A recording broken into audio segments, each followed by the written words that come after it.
Welcome to மெஹர்ஜான் kitchen. இன்றைக்கி நம்ம chicken சுக்கா எப்படி செய்கிறதுன்னு பார்க்கலாம். சிக்கன் 1/2 கிலோ எடுத்துருக்கோம். மசாலாலாம் இப்போ நம்ம எடுத்து வச்சுருக்கோம். வரமிளகாய், பட்டை, கிராம்பு, கல்பாசி, தயிர், இஞ்சி பூண்டு பேஸ்ட்டு,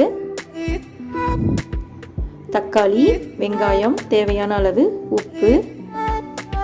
மசாலா அரைக்கிறதுக்கு குருமிளகு, சீரகம், சோம்பு, வரமல்லி இதெல்லாம் எடுத்து வச்சாச்சு. இப்போது சிக்கன் சுக்காக்கு பெரிய வெங்காயத்தையும் தக்காளியும் நம்ம பொடி பொடியாக கட் பண்ணி எடுத்து வச்சுக்கலாம். இஞ்சி பூண்டு சின்ன சின்ன பீஸாக நம்ம கட் பண்ணி கொஞ்சம் எடுத்து வச்சுருக்கோம்.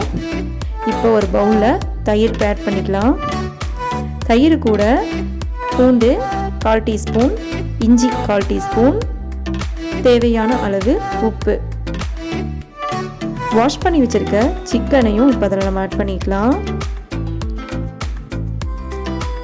மஞ்சள் தூள், எலுமிச்சம்பழம், அரைவாசி எலுமிச்சம்பழம் இதில் போட்டு மிக்ஸ் பண்ணி ஒரு 1/2 மணி நேரம் இதை நல்லா ஊறட்டும்.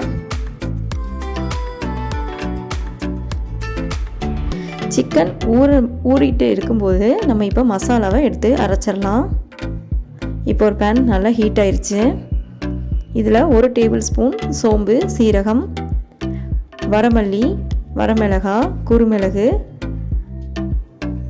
பட்டை, கிராம்பு நம்ம எடுத்து வச்சுருக்கிறதெல்லாம் நம்ம ஆட் பண்ணிடலாம். இப்போ நம்ம எக்ஸ்ட்ரா இதில் முந்திரி ஆட் பண்ணியிருக்கோம். நீங்களும் இதில் ஆப்ஷனல் தான். இப்போ இதில் நல்லா மிக்ஸ் பண்ணி வறுத்துக்கலாம்.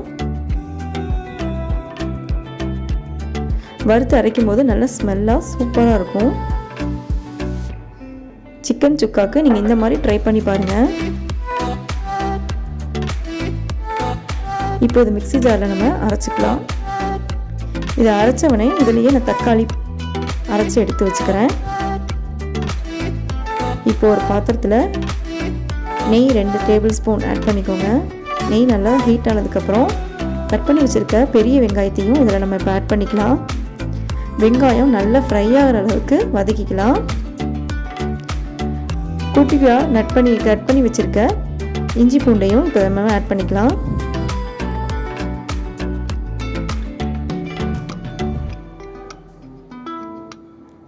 இப்போது அரைச்ச மசாலாவையும் இதில் ஆட் பண்ணி நல்லா கிளறி விடலாம். நல்லா மிக்ஸ் பண்ணதுக்கப்புறம் ஊற வச்ச சிக்கனையும் இப்போ இதை நம்ம ஆட் பண்ணிக்கலாம். நல்லா கிளறி விடணும். எக்ஸ்ட்ராவாக இதில் உப்பு நம்ம ஆட் பண்ணிக்கலாம். இப்போ நல்லா மிக்ஸ் பண்ணி விடணும். நல்லா இதை வேக வைக்கணும். மசாலா பச்சை வாசம் போகிற அளவுக்கு நல்லா இதை கொதிக்க வச்சு வேக விடணும். பாருங்கள், இந்த மாதிரி கிளறி விடணும். மசாலாவில் கொஞ்ச நேரம் இந்த மாதிரி கிளறி விட்டதுக்கப்புறம் சிக்கன் வேகிறதுக்காக வாட்டர் ஆட் பண்ணி நல்லா வேக வைக்கணும்.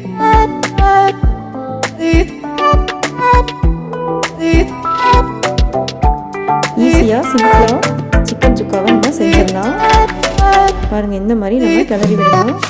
நல்லா கொதிச்சு சிக்கனெல்லாம் நல்லா வெந்து கிரேவியெல்லாம் நல்லா வெந்து இந்த மாதிரி சுக்காவாக நமக்கு கிடைக்கும்.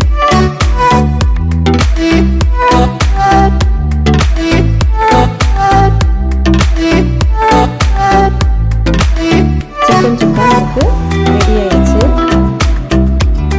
இதில் கடைசியாக நம்ம கொத்தமல்லி தலையும் கருவேப்பிலையும் தூவி சிக்கன் சுக்காவை ரெடி பண்ணிடலாம். கண்டிப்பாக ட்ரை பண்ணி பாருங்கள்.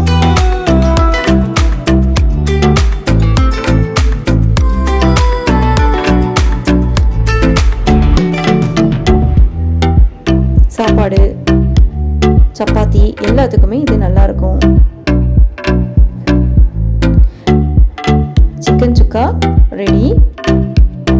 கண்டிப்பாக நம்ம சேனலை சப்ஸ்கிரைப் பண்ணுங்கள்.